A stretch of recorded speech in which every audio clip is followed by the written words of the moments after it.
जय श्री कृष्णा।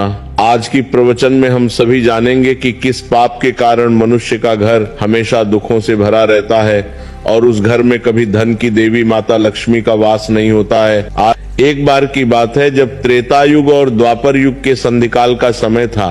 उस पवित्र समय में भगवान शिव के परम भक्त और 7 चिरंजीवियों में से एक परम ज्ञानी और महातपस्वी अमर ऋषि मार्कंडेय जी हिमालय की गुफाओं में अपनी कठोर तपस्या में लीन थे। वे हजारों वर्षों से निरंतर तपस्या कर रहे थे और उन्होंने अनगिनत ब्रह्मांडों को उत्पन्न और विलीन होते हुए देखा था।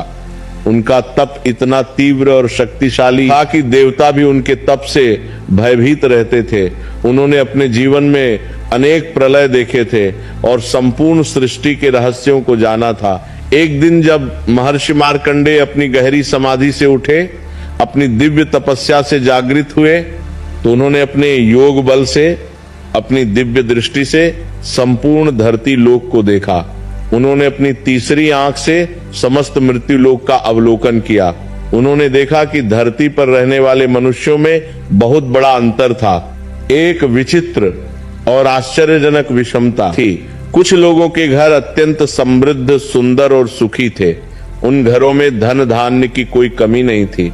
वहां सोने चांदी के भंडार थे, अनाज से भरे कोठार थे और परिवार के सभी सदस्य प्रसन्न और स्वस्थ थे।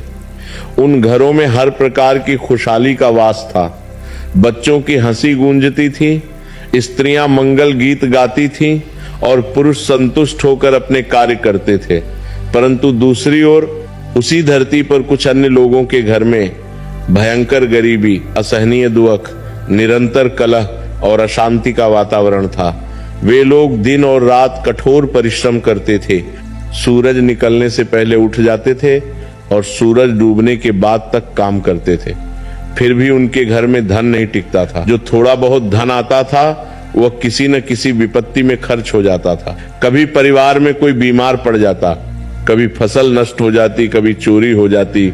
उनके चेहरे पर चिंता की रेखाएं स्पष्ट थीं। उनकी आंखों में निराशा और हताशा के भाव थे। उनके घर में हमेशा तनाव और असंतोष का माहौल रहता था। यह अद्भुत और विचित्र अंतर देखकर, यह आश्चर्यजनक विषमता देखकर महर्षि मार्कंडेय के ज्ञानी मन में एक गहरी जिज्ञासा जागृत हुई। उन्होंने अपने मन में विचार किया कि दोनों ही प्रकार के लोग समान रूप से मेहनत करते हैं, दोनों ही परिश्रम करते हैं, दोनों सुबह उठकर अपने काम में लग जाते हैं, दोनों ही ईमानदारी से, सच्चाई से अपना जीवन यापन करने का प्रयास करते हैं। फिर भी एक के घर में धन और समृद्धि की देवी माता लक्ष्मी का निरंतर वास क्यों है? क्यों उनका घर सुख शांति से भरा रहता है और दूसरे के घर में इतनी भयंकर निर्धनता, इतनी पीड़ादायक गरीबी और असहनीय दुख क्यों है? इस गूढ़ रहस्य को, इस अज्ञात सत्य को जानने की तीव्र इच्छा से भरे हुए, ज्ञान की प्यास लिए हुए महर्षि मार्कंडेय ने निर्णय लिया कि वे स्वयं माता लक्ष्मी से इसका उत्तर प्राप्त करें। फिर महर्षि मार्कंडेय अपनी दिव्य शक्तियों का उपयोग करते हुए अपने योग बल से सीधे माता लक्ष्मी के परम पवित्र और दिव्य लोक में जा पहुंचे।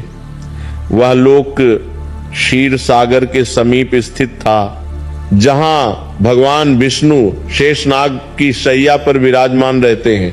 माता लक्ष्मी का वह दिव्य लोक अत्यंत सुंदर और भव्य था। वहां सोने की दीवारें थीं, मोती और हीरों से जड़े स्तंभ थे, दिव्य सुगंध वाले फूलों के बगीचे थे जहां अप्सराएं नृत्य करती थीं। स्वर्ग के गंधर्व मधुर संगीत बजाते थे और किन्नर मधुर गीत गाते थे। वहां का वातावरण अत्यंत शांत, पवित्र और आध्यात्मिक था।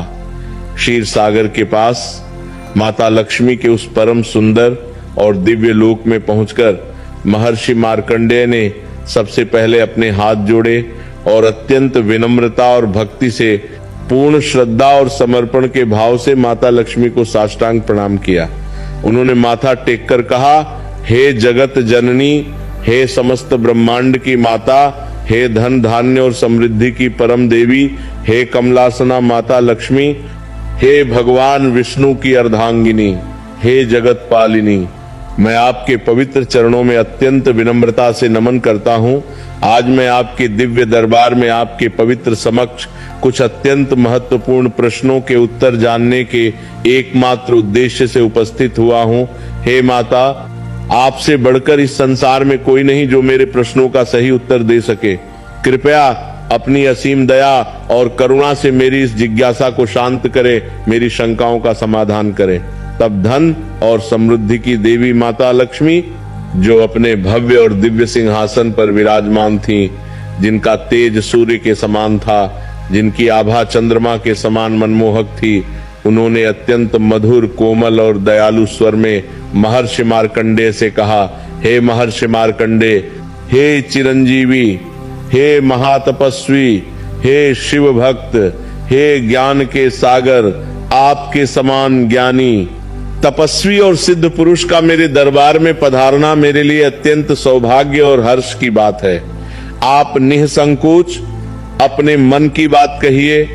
आपके मन में जो भी प्रश्न है, जो भी शंका है, जो भी जिज्ञासा है, वह सब मुझसे पूछिए। यदि मैं आपके प्रश्नों का उत्तर देने में समर्थ हुई, यदि मेरे पास उसका ज्ञान है, तो मैं अवश्य ही बिना किसी संकोच के आपके सभी प्रश्नों के उत्तर विस्तार से दूंगी। आपकी जिज्ञासा को शांत करना, आपकी शंकाओं का समाधान करना मेरा परम कर्तव्य और सौभाग्य है। माता लक्ष्मी के इस आशीर्वाद भरे और प्रेममय वचन को सुनकर महर्षि मार्कंडेय का हृदय कृतज्ञता से भर गया। उन्होंने पुनः माता को प्रणाम किया और अपनी बात आगे बढ़ाते हुए विनम्रता से कहा, हे माता लक्ष्मी, हे जगदम्बा, हे त्रिलोक की स्वामिनी, आज जब मैं अपनी कठोर तपस्या से, अपनी गहरी समाधि से जागृत हुआ, तो मैंने अपनी दिव्य दृष्टि से धरती लोक को देखा। और हे माता, मैंने वहां एक अत्यंत विचित्र, आश्चर्यजनक और विस्मयकारी बात देखी, जिसने मेरे मन को बहुत व्याकुल कर दिया। मैंने देखा कि मृत्युलोक में मनुष्यों के बीच बहुत बड़ी विषमता है, एक गहरी खाई है। महर्षि मार्कंडेय आगे समझाते हुए कहते हैं, बात न के हे जगत जननी, कुछ लोगों के घर में, कुछ परिवारों में आपका सदा निवास है। वहां धन धान्य की, सोने चांदी की, अनाज और संपत्ति की कभी कोई कमी नहीं होती। उन घरों के भंडार हमेशा भरे रहते हैं। उनके कोठारों में अनाज का ढेर लगा रहता है। उनकी तिजोरियों में धन भरा रहता है। वे लोग सुख और शांति से, प्रसन्नता और संतोष से अपना जीवन व्यतीत करते हैं। उनके चेहरे पर हमेशा मुस्कान रहती है, उनके हृदय में शांति रहती है। उनके घर में कभी कलह नहीं होता, कभी तनाव नहीं होता। परिवार के सभी सदस्य एक दूसरे से प्रेम करते हैं और मिलजुल कर रहते हैं। परंतु हे माता लक्ष्मी, महर्षि आगे कहते हैं, उसी धरती पर, उसी मृत्युलोक में कुछ अन्य लोग ऐसे भी हैं जो दिन रात कठोर परिश्रम करते हैं। वे भोर होने से पहले ही अपने बिस्तर से उठ जाते हैं और रात गहरी हो जाने के बाद ही सोते हैं। वे ईमानदारी से, मेहनत से, पसीना बहाकर अपनी रोजी रोटी कमाने का प्रयास करते हैं। फिर भी हे माता, उनके घर में भयंकर गरीबी है, असहनीय दुख है, निरंतर कलह है। उनके घर में आपका वास नहीं है। जो थोड़ा बहुत धन आता भी है, वह किसी न किसी आपदा में, किसी न किसी विपत्ति में नष्ट हो जाता है। उनके चेहरे पर हमेशा चिंता की गहरी रेखाएं होती हैं। उनकी आंखों में निराशा और हताशा के भाव होते हैं। उनके घर में हमेशा तनाव का वातावरण रहता है, असंतोष का माहौल रहता है। महर्षि मार्कंडेय गंभीरता से पूछते हैं, हे माता, हे कमला, हे पद्मा, मुझे ये बताएं कि आप किस प्रकार के घर में अपना निवास करती हैं? कौन से ऐसे गुण हैं, कौन से ऐसे सत्कर्म हैं जिनके होने से आप किसी घर में प्रवेश करती हैं और वहां स्थायी रूप से रहती हैं? और हे माता, यह भी बताएं कि कौन से ऐसे पाप हैं, कौन से ऐसे दुष्कर्म हैं, कौन से ऐसे कार्य हैं जिन्हें करने से आप उस घर को त्याग कर, छोड़कर सदा के लिए प्रस्थान कर जाती हैं। हे जगदम्बा, कृपया मुझे ज्ञान प्रदान करें ताकि मैं इसे संसार के सभी लोगों तक पहुंचा सकूं और वे अपने जीवन को सुधार सकें। महर्षि मार्कंडेय के इन गंभीर और महत्वपूर्ण प्रश्नों को सुनकर माता लक्ष्मी के मुख पर एक दिव्य मुस्कान आई। उन्होंने अपने कमल के समान कोमल हाथों से महर्षि को आशीर्वाद दिया और मधुर स्वर में कहा, हे महर्षि मार्कंडेय, हे ज्ञान के जिज्ञासु, हे सत्य के खोजी, तुम्हारा प्रश्न अत्यंत महत्वपूर्ण और उचित है। यह प्रश्न न केवल तुम्हारे लिए बल्कि समस्त मानव जाति के लिए, संपूर्ण संसार के लिए अत्यंत आवश्यक और उपयोगी है। मैं तुम्हें इसका उत्तर अवश्य दूंगी, परंतु हे ऋषिवर, मैं तुम्हें केवल सूखे शब्दों में उत्तर नहीं दूंगी। मैं तुम्हें एक अत्यंत रोचक, शिक्षाप्रद और ज्ञानवर्धक कथा के माध्यम से, कई कहानियों के माध्यम से समझाऊंगी, क्योंकि कहानियों में बहुत शक्ति होती है। कथाएं मनुष्य के हृदय को छूती हैं और उसके मन में गहरी छाप छोड़ती हैं। माता लक्ष्मी आगे समझाती हैं, इन कथाओं को बहुत ही ध्यान से, एकाग्रता से, पूर्ण धैर्य के साथ सुनना है महर्षि, क्योंकि इन कथाओं में केवल मनोरंजन नहीं बल्कि जीवन का एक महान सत्य छिपा है, एक गहरा ज्ञान समाया है। ध्यान रखना कि जो व्यक्ति आधी अधूरी कथा सुनते हैं, जो बीच में ही छोड़ देते हैं, उन्हें आधा अधूरा ही ज्ञान प्राप्त होता है, जो जीवन में कभी काम नहीं आता है, कभी फलदायी नहीं होता। ऐसा ज्ञान निरर्थक होता है। परंतु यदि तुमने इन कथाओं को पूर्ण एकाग्रता के साथ, पूर्ण धैर्य के साथ शुरू से अंत तक सुना, तो तुम्हारे सभी प्रश्नों के उत्तर इन कथाओं को सुनने के पश्चात स्वतः ही, अपने आप ही तुम्हें मिल जाएंगे। तुम्हारी सभी शंकाएं दूर हो जाएंगी। महर्षि मार्कंडेय अत्यंत विनम्रता से, श्रद्धा से अपने हाथ जोड़कर कहते हैं, हे माता लक्ष्मी, हे जगत जननी, मैं आपको पवित्र वचन देता हूं। मैं आपको वचनबद्ध करता हूं कि मैं आपके दिव्य श्रीमुख से निकली इन सभी पवित्र कथाओं को अत्यंत ध्यान से, पूर्ण एकाग्रता के साथ सुनूंगा। मैं एक एक शब्द को, एक एक वाक्य को अपने हृदय में धारण करूंगा, अपनी स्मृति में संजो लूंगा। और हे माता, इन कथाओं के समाप्त होने के बाद, इस ज्ञान को प्राप्त करने के बाद, मैं अपना यह परम कर्तव्य समझूंगा कि संसार के समस्त लोगों तक, धरती के कोने कोने में, सभी नगरों और गांवों में इन महत्वपूर्ण कथाओं को आपके माध्यम से अवश्य पहुंचाऊंगा, ताकि समस्त मानव जाति इन कथाओं से शिक्षा ले सके, अपने जीवन को सुधार सके और सुख समृद्धि का जीवन जी सके। महर्षि मार्कंडेय की यह दृढ़ संकल्प से भरी बात सुनकर, यह प्रतिज्ञा सुनकर माता लक्ष्मी अत्यंत संतुष्ट और प्रसन्न हुई। उन्होंने महर्षि को आशीर्वाद देते हुए कहा, हे महर्षि, तुम्हारा यह संकल्प अत्यंत प्रशंसनीय है। अब सुनो ध्यान से। माता लक्ष्मी कहना प्रारंभ करती हैं, हे महर्षि मार्कंडेय, सुनो। बहुत प्राचीन समय की बात है। उज्जैनी के समीप अवंतिका नामक एक अत्यंत समृद्ध और सुंदर नगरी थी। उस नगरी में सुंदर महल थे, चौड़ी सड़कें थीं, भव्य मंदिर थे। नगरी के चारों ओर ऊंची दीवारें थीं और बीच में एक सुंदर बाजार था जहां देश विदेश के व्यापारी आते थे। उस नगरी में एक धनी सेठ रहता था जिसका नाम धनपाल था। उसकी गिनती उस समय के सबसे धनी व्यक्तियों में होती थी। हे धन शिवर, उस धनपाल सेठ के पास अपार धन दौलत थी, असीमित संपत्ति थी। उसके पास एक विशाल और भव्य 5 मंजिला हवेली थी जिसकी दीवारें संगमरमर की थीं।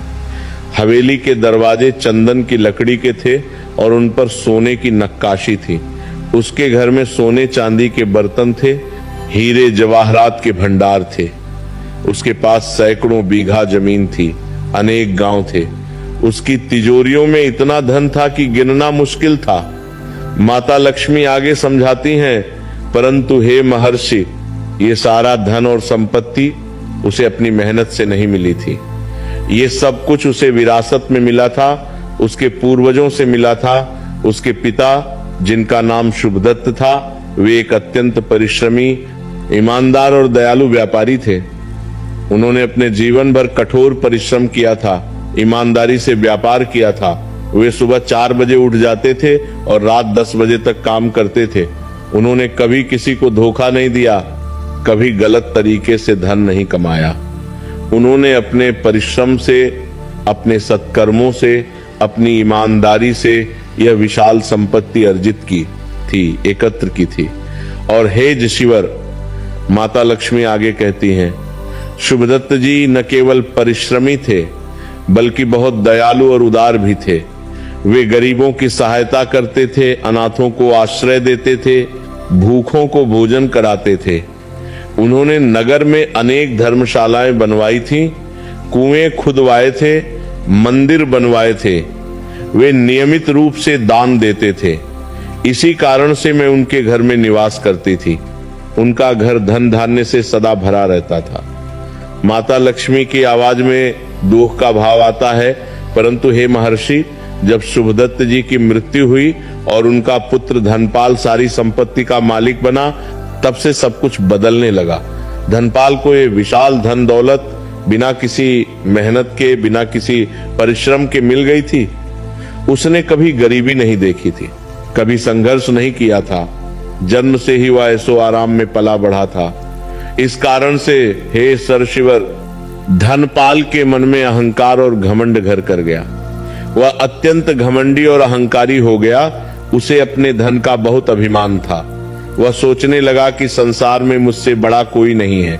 वह गरीबों को तुच्छ समझने लगा, उनका अपमान करने लगा। वह कहता था कि गरीब लोग अपने पिछले जन्म के पापों के कारण गरीब हैं। उसने दान देना पूरी तरह बंद कर दिया। जब कोई भिखारी उसके द्वार पर आता तो वह उसे अपशब्द कहकर भगा देता था। माता लक्ष्मी आगे विस्तार से समझाती हैं, एक दिन की बात है हे महर्षि, जब दोपहर का समय था और चिलचिलाती धूप में गर्मी बहुत तेज थी, तब धनपाल की विशाल हवेली के बाहर एक अत्यंत वृद्ध भिखारी भोजन मांगने आया। वह बूढ़ा व्यक्ति बहुत कमजोर था। उसके बाल सफेद हो गए थे, उसकी पीठ झुक गई थी, उसके हाथ कांप रहे थे और वह बैसाखी के सहारे चल रहा था। वह भूख से अत्यंत व्याकुल था। उसके पेट में असहनीय पीड़ा हो रही थी। वह कई कई दिनों से भूखा था। उसने पिछले 3 दिनों से कुछ नहीं खाया था। उसके चेहरे पर कमजोरी स्पष्ट दिख रही थी।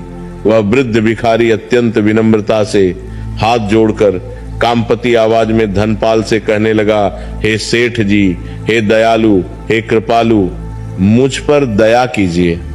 मैं पिछले 3 दिनों से भूखा हूं। मेरे पेट में कुछ नहीं गया है। मुझे बस थोड़ा सा भोजन दे दीजिए। मैं आपके द्वार से भूखा नहीं जाना चाहता। मुझे सिर्फ एक रोटी दे दीजिए। मैं बस इतना ही काफी है। मैं मरने के कगार पर हूं। कृपा कीजिए। माता लक्ष्मी की आवाज में पीड़ा आती है, परंतु हे महर्षि, क्रूर और निर्दयी धनपाल का हृदय पत्थर के समान कठोर हो गया था। उसमें जरा भी दया नहीं थी, जरा भी करुणा नहीं थी। उसने उस निर्बल वृद्ध भिखारी को अत्यंत अपमानित करते हुए घृणा भरे स्वर में क्रोध से कहा, दूर हो जा यहां से। तू अपनी गंदगी से, अपनी गरीबी से मेरी सुंदर हवेली को मत छू। तेरे जैसे भिखारियों के लिए, तुम्हारे जैसे दुर्भाग्यशाली लोगों के लिए मेरे पास कुछ भी नहीं है। जा, किसी और के घर जाकर भीख मांग। मेरे घर के सामने खड़े होकर मेरी हवेली की सुंदरता को खराब मत कर। और यह कहकर हे ऋषिवर, माता लक्ष्मी दुख से कहती हैं, उस निर्दयी धनपाल ने उस निर्बल वृद्ध को, उस कमजोर बूढ़े को जोर से धक्का दिया। वह वृद्ध भिखारी जमीन पर गिर गया। उसे बहुत चोट लगी। उसकी बैसाखी टूट गई। वह दर्द से कराह उठा। उसकी आंखों में आंसू आ गए। वह अत्यंत दुखी और निराश होकर वहां से जाने लगा। माता लक्ष्मी आगे रहस्य खोलती हैं, परंतु हे महर्षि मार्कंडे, वह वृद्ध भिखारी कोई साधारण मनुष्य नहीं था, कोई आम भिखारी नहीं था। वह एक महान सिद्ध योगी था, एक तपस्वी था, जिन्होंने हजारों वर्षों तक तपस्या की थी। वे अपनी दिव्य शक्तियों से भिखारी का वेश धारण करके लोगों की परीक्षा लेते थे। वे देखते थे कि कौन सच्चा दयालु है और कौन केवल दिखावा करता है। वे हर नगर में जाकर इस प्रकार लोगों को परखते थे। धनपाल के इस निर्दयी व्यवहार से, इस अमानवीय व्यवहार से उस महान योगी को अत्यंत क्रोध आया। उनका हृदय पीड़ा से भर गया। उन्होंने सोचा कि यह व्यक्ति कितना क्रूर है, कितना निर्दयी है। इसके पास इतना धन है परंतु एक भूखे को एक रोटी नहीं दे सकता। उन्होंने तुरंत अपना असली रूप प्रकट किया। उनका शरीर दिव्य प्रकाश से चमकने लगा, उनकी आंखों से तेज निकलने लगा। माता लक्ष्मी कहती हैं, फिर उस महान योगी ने अपना हाथ उठाकर क्रोध से कांपते हुए स्वर में धनपाल को श्राप देते हुए कहा, हे अहंकारी, हे घमंडी, हे निर्दयी, तूने एक भूखे की सहायता नहीं की, उसे भोजन नहीं दिया, उलटा तूने उसका अपमान किया, उसे धक्का देकर गिरा दिया। अरे मूर्ख, तू नहीं जानता कि अन्नदान सबसे बड़ा दान है? तू नहीं जानता कि भूखे की सहायता करना सबसे बड़ा धर्म है? सुन मेरे श्राप को, जिस घर में भूखे का अपमान होता है, जिस घर से भूखा व्यक्ति निराश होकर लौटता है, उस घर से माता लक्ष्मी सदा के लिए, हमेशा के लिए प्रस्थान कर जाती हैं। धन की देवी उस घर को छोड़ देती हैं। तेरे घर से भी माता लक्ष्मी अब चली जाएंगी। तू शीघ्र ही कंगाल हो जाएगा, भिखारी बन जाएगा। और हे महर्षि, माता लक्ष्मी कहती हैं, उसी क्षण से, उसी पल से मैं उस क्रूर और निर्दयी धनपाल के घर से चली गई। मैंने उसका घर हमेशा के लिए छोड़ दिया, क्योंकि जिस घर में दया नहीं, करुणा नहीं, जहां भूखों की सहायता नहीं होती, मैं वहां नहीं रह सकती। उसके बाद से उस धनपाल के जीवन में दुर्भाग्य का आगमन होना शुरू हो गया। माता लक्ष्मी विस्तार से बताती हैं, पहले तो उसके व्यापार में घाटा होने लगा। जो माल वो भेजता था वो बिकता नहीं था, ग्राहक कम होने लगे। फिर एक दिन उसकी मुख्य दुकान में भयंकर आग लग गई, सारा माल जलकर राख हो गया। उसके 3 जहाज जो विदेश जा रहे थे, वे समुद्र में तूफान आने से डूब गए। करोड़ रुपए का नुकसान हो गया। उसके नौकर चोरी करके भाग गए। उसका भरोसेमंद मुनीम उसका धन लेकर दूसरे शहर चला गया। धीरे धीरे उसकी सारी संपत्ति नष्ट हो गई, खत्म हो गई। वह विशाल हवेली बिक गई, जमीन बिक गई, गहने बिक गए। अंत में वह स्वयं एक भिखारी बन गया। वही धनपाल जो किसी गरीब को देखना तक पसंद नहीं करता था, अब स्वयं भीख मांगने लगा। माता लक्ष्मी अब दूसरी कथा सुनाती हैं। अब मैं तुम्हें दूसरी कथा सुनाती हूं, हे महर्षि। उसी अवंतिका नगरी के बाहर, नगर की सीमा पर एक छोटा सा गांव था। उस गांव में एक गरीब किसान रहता था जिसका नाम सुदामा था। वह बहुत मेहनती, परिश्रमी और ईमानदार था। वह हर रोज सुबह अंधेरे में ही उठ जाता था और अपने छोटे से खेत में काम करने चला जाता था। वह दिन भर मेहनत करता था, हल चलाता था, बीज बोता था, फसल की देखभाल करता था। परंतु हे शिवर, उसके पास बहुत कम जमीन थी। उसके पास केवल 2 बीघा खेत था जो उसके पूर्वजों से मिला था। उसके पास बैल खरीदने के लिए पैसे नहीं थे, इसीलिए वह स्वयं हल खींचता था। उसकी पत्नी भी उसके साथ खेत में काम करती थी। उनके 3 छोटे बच्चे थे। वे सब मिलकर बहुत मेहनत करते थे, परंतु फिर भी उनके पास धन नहीं था। वे अपना पेट भर सके, बस इतना ही कमा पाते थे। माता लक्ष्मी आगे कहती हैं, एक दिन की बात है, सुदामा अपने खेत में काम कर रहा था। वो पसीने से लथपथ था। तब अचानक उसने सुना कि कोई जानवर दर्द से चिल्ला रहा है। उसने आवाज की दिशा में देखा तो पाया कि पास के एक गड्ढे में एक गाय का नन्हा बछड़ा गिर गया है। वो बछड़ा उस गहरे गड्ढे से बाहर नहीं निकल पा रहा था। वह बार बार कूदने की कोशिश कर रहा था, परंतु गिर जा रहा था। वह दर्द और डर से रंभा रहा था। सुदामा ने वह दृश्य देखा तो उसका दिल पिघल गया। उसे उस बेचारे बछड़े पर दया आ गई। उसने सोचा कि यदि मैंने इसकी सहायता नहीं की तो ये भूख प्यास से मर जाएगा। उसने तुरंत अपना काम छोड़ दिया और उस बछड़े को बचाने के लिए दौड़ा। परंतु हे महर्षि, वह गड्ढा बहुत गहरा था। बछड़े को निकालना आसान नहीं था। सुदामा ने बहुत प्रयास किया। उसने एक रस्सी का फंदा बनाया और बछड़े के गले में डालने की कोशिश की। कई बार कोशिश के बाद वह सफल हुआ। फिर उसने पूरी ताकत लगाकर रस्सी खींची। वह बछड़ा भारी था। सुदामा के हाथों में छाले पड़ गए। उसकी हथेलियां घायल हो गई, परंतु उसने हार नहीं मानी। आखिरकार बहुत मेहनत के बाद वह उस बछड़े को गड्ढे से बाहर निकालने में सफल हो गया। बछड़ा बच गया। माता लक्ष्मी प्रसन्नता से कहती हैं, वह बछड़ा उस नगर के एक धनी व्यापारी का था।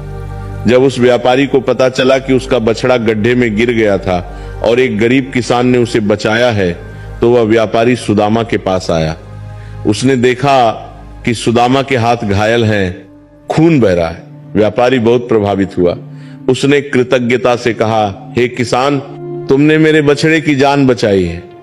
तुमने अपना काम छोड़कर अपने हाथों को घायल करके मेरी गाय के बच्चे को बचाया। मैं तुम्हारा बहुत आभारी हूं। बताओ मैं तुम्हें क्या दूं? तुम्हें कितना धन चाहिए? परंतु हे महर्षि, माता लक्ष्मी गर्व से कहती हैं, उस सच्चे और निस्वार्थी सुदामा ने विनम्रता से हाथ जोड़कर कहा, नहीं श्रीमान, आप मुझे कुछ न दें। मैंने कोई उपकार नहीं किया। एक जीव की, एक प्राणी की रक्षा करना तो मेरा धर्म था, मेरा कर्तव्य था। यह मेरे लिए पुण्य का कार्य है। मुझे इसके बदले में कुछ नहीं चाहिए। बस भगवान से यही प्रार्थना है कि सभी जीव सुखी रहें। व्यापारी सुदामा के इस उत्तर को सुनकर स्तब्ध रह गया। उसने सोचा कि यह व्यक्ति कितना महान है, कितना निस्वार्थी है। इसके पास धन नहीं है, गरीबी है, परंतु इसका हृदय कितना बड़ा है, कितना पवित्र है। माता लक्ष्मी कहती हैं, हे महर्षि मार्कंडे, उस गरीब किसान सुदामा का यह निस्वार्थ कर्म देखकर, उसकी दयालुता देखकर, उसके पवित्र हृदय को देखकर मैं बहुत प्रसन्न हुई। मैंने तुरंत निर्णय लिया कि मुझे इस सच्चे और दयालु व्यक्ति के घर में निवास करना चाहिए। और उसी दिन से मैंने सुदामा के छोटे से घर में प्रवेश किया, वहां रहने लगी। और देखो हे ईश्वर, धीरे धीरे सुदामा की किस्मत बदलने लगी। उसकी फसलें बहुत अच्छी होने लगी। जहां पहले 2 बोरी अनाज होता था, अब 10 बोरी होने लगा। उसे अच्छे दाम मिलने लगे। कुछ वर्षों में वह और जमीन खरीदने में सफल हो गया। उसका व्यापार बढ़ने लगा। वह धीरे धीरे समृद्ध होने लगा, धनवान हो गया। परंतु उसने अपनी विनम्रता कभी नहीं खोई। वह अमीर होने के बाद भी गरीबों की सहायता करता रहा, दान करता रहा। माता लक्ष्मी अब तीसरी कथा सुनाती हैं। अब मैं तुम्हें तीसरी कथा सुनाती हूं, हे महर्षि। मथुरा नगरी में एक व्यापारी रहता था जिसका नाम वासुदेव था। वह कपड़े का व्यापार करता था। उसके पास बहुत धन था और मैं उसके घर में निवास करती थी। क्योंकि वह मेहनती था, ईमानदार था और अपने परिवार का अच्छे से ध्यान रखता था। परंतु हे शिवर, धीरे धीरे उसके मन में लालच आने लगा। वह और अधिक धन कमाने की सोचने लगा। उसने सोचा कि केवल व्यापार से तो कम लाभ होता है। उसने साहूकारी शुरू कर दी, लोगों को क्षण देने का काम शुरू कर दिया।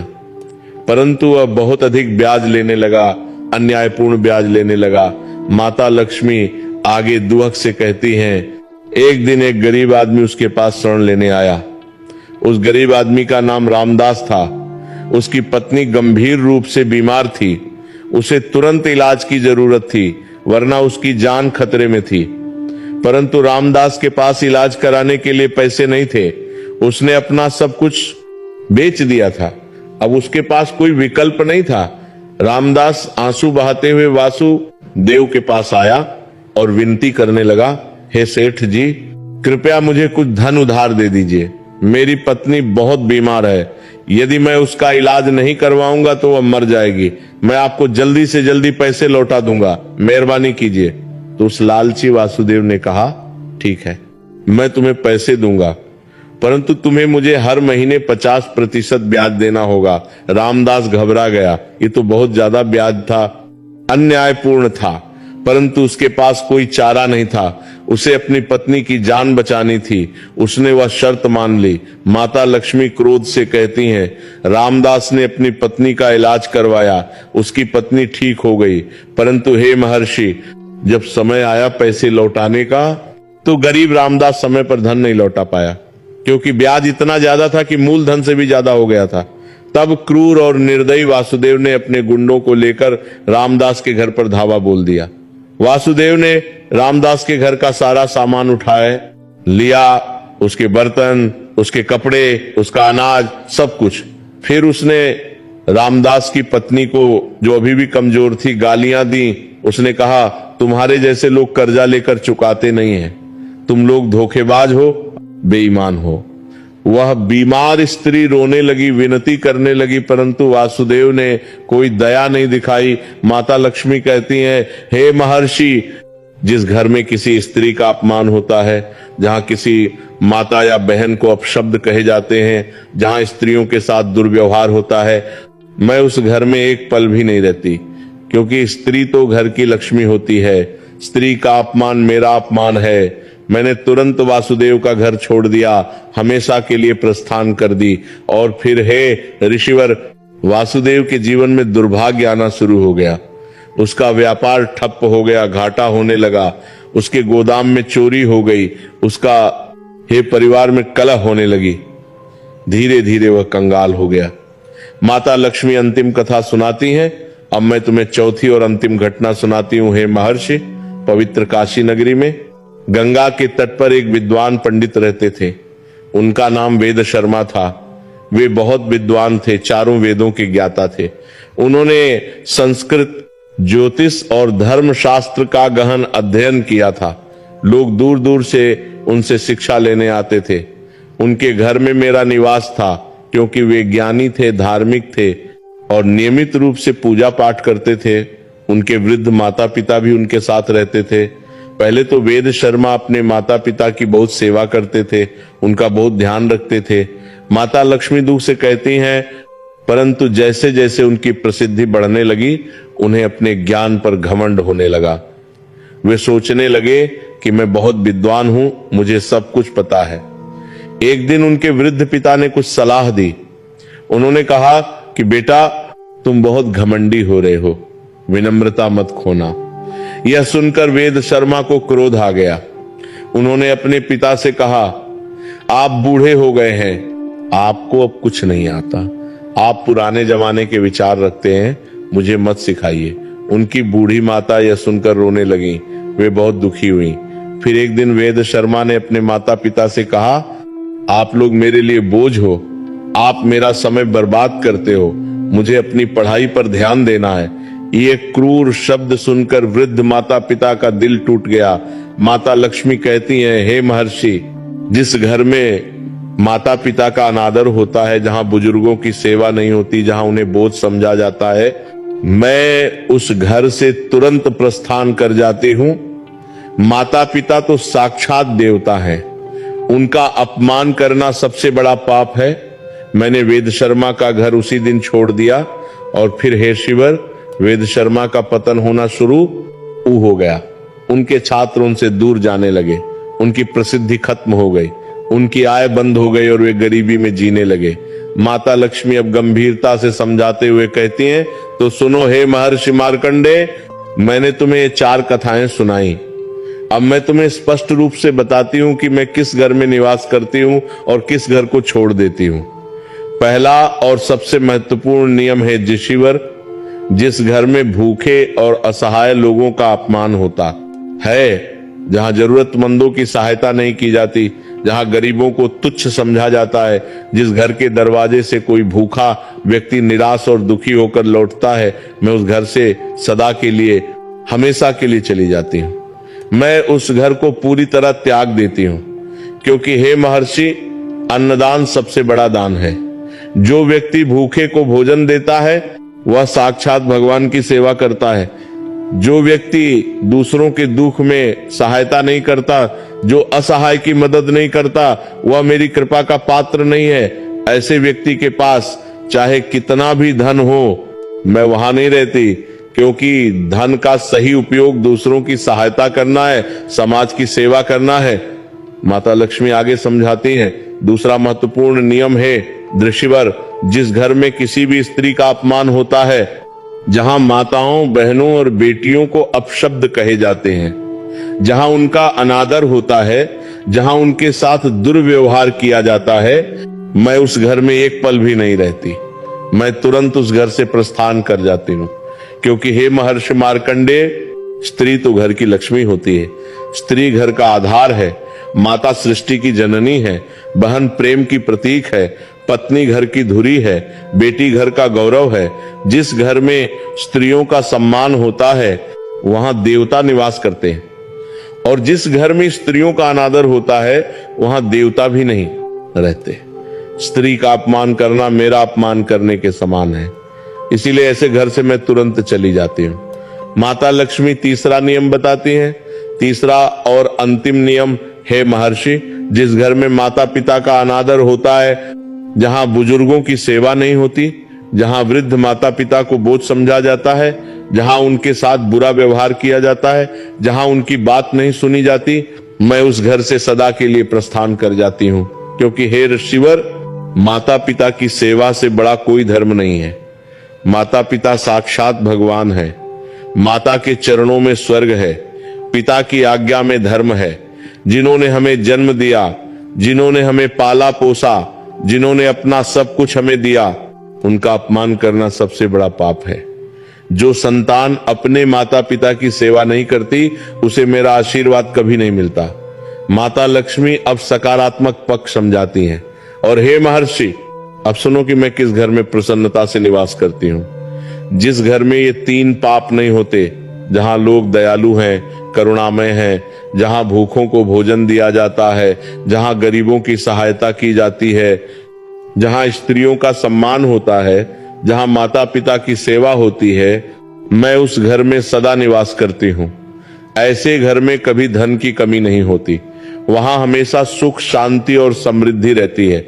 ऐसे परिवार के सभी सदस्य स्वस्थ रहते हैं, प्रसन्न रहते हैं, उनके बच्चे सफल होते हैं, उनका व्यापार बढ़ता है, उनकी हर मनोकामना पूर्ण होती है। माता लक्ष्मी आगे विस्तार से समझाती हैं। इसके अलावा हे महर्षि, कुछ और भी विशेष बातें हैं जो मुझे किसी घर में आकर्षित करती हैं। जिस घर में सुबह उठकर भगवान का नाम लिया जाता है, जहां नियमित पूजा पाठ होता है, जहां घर में स्वच्छता रहती है, जहां गंदगी नहीं होती, जहां अन्न का सम्मान होता है, भोजन बर्बाद नहीं किया जाता, जहां ईमानदारी से कमाया हुआ धन होता है, जहां कभी झूठ नहीं बोला जाता, जहां किसी को धोखा नहीं दिया जाता, मैं वहां प्रसन्नता से रहती हूं। जिस घर में परिवार के सदस्य एक दूसरे से प्रेम करते हैं, मिलजुल कर रहते हैं, जहां कलह नहीं होता, झगड़ा नहीं होता, जहां शांति का वातावरण रहता है, मैं वहां स्थायी रूप से निवास करती हूं। जिस घर में बड़ों का सम्मान होता है, छोटों से प्यार किया जाता है, जहां अतिथि का स्वागत होता है, मैं वहां सदा रहती हूं। माता लक्ष्मी गंभीरता से चेतावनी देती हैं, परंतु हे महर्षि, यह भी याद रखना, केवल धन से कोई सुखी नहीं होता। धन का सदुपयोग होना चाहिए, धन से अहंकार नहीं होना चाहिए। जो व्यक्ति धन के कारण घमंडी हो जाता है, अहंकारी हो जाता है, वो शीघ्र ही अपना सब कुछ खो देता है।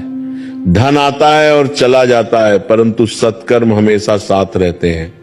जो व्यक्ति अपने धन का उपयोग दूसरों की भलाई के लिए करता है, समाज की सेवा के लिए करता है, धर्मार्थ के लिए करता है, उसके घर में मैं हमेशा रहती हूं। परंतु जो व्यक्ति केवल अपने लिए धन जोड़ता है, कंजूस होता है, किसी की मदद नहीं करता, उसका धन उसके किसी काम नहीं आता। ये सब सुनकर महर्षि मार्कंडेय अत्यंत प्रसन्न और संतुष्ट होते हैं। उनके मन के सभी प्रश्नों के उत्तर मिल गए हैं, उनकी सभी शंकाएं दूर हो गई हैं। वे अत्यंत कृतज्ञता से, भक्ति से, प्रेम से माता लक्ष्मी से कहते हैं, हे माता लक्ष्मी, हे जगदम्बा, हे जगत जननी, हे त्रिलोक की स्वामिनी, आपने मुझे बहुत महत्वपूर्ण और अमूल्य ज्ञान दिया है। आपने मुझ पर बहुत बड़ी कृपा की है। अब मैं समझ गया कि धन का आना और जाना केवल भाग्य पर निर्भर नहीं करता, यह मनुष्य के कर्मों पर निर्भर करता है, उसके आचरण पर निर्भर करता है। मैं समझ गया हे माता कि जो व्यक्ति दयालु है, जो दूसरों की सहायता करता है, जो स्त्रियों का सम्मान करता है, जो अपने माता पिता की सेवा करता है, जो ईमानदारी से जीवन जीता है, उसके घर में आप सदा निवास करती हैं। और जो व्यक्ति क्रूर है, निर्दयी है, अहंकारी है, जो गरीबों का अपमान करता है, जो स्त्रियों के साथ बुरा व्यवहार करता है, जो माता पिता का अनादर करता है, उसका घर आप छोड़ देती हैं। महर्षि मार्कंडेय आगे कहते हैं, हे माता, आज से मैं अपना ये पवित्र संकल्प लेता हूं कि मैं इस महान ज्ञान को संसार के कोने कोने में फैलाऊंगा। मैं हर नगर में जाऊंगा, हर गांव में जाऊंगा, हर घर में जाऊंगा और लोगों को बताऊंगा कि आपकी कृपा कैसे प्राप्त की जा सकती है। मैं उन्हें समझाऊंगा कि सुख और समृद्धि का रहस्य क्या है।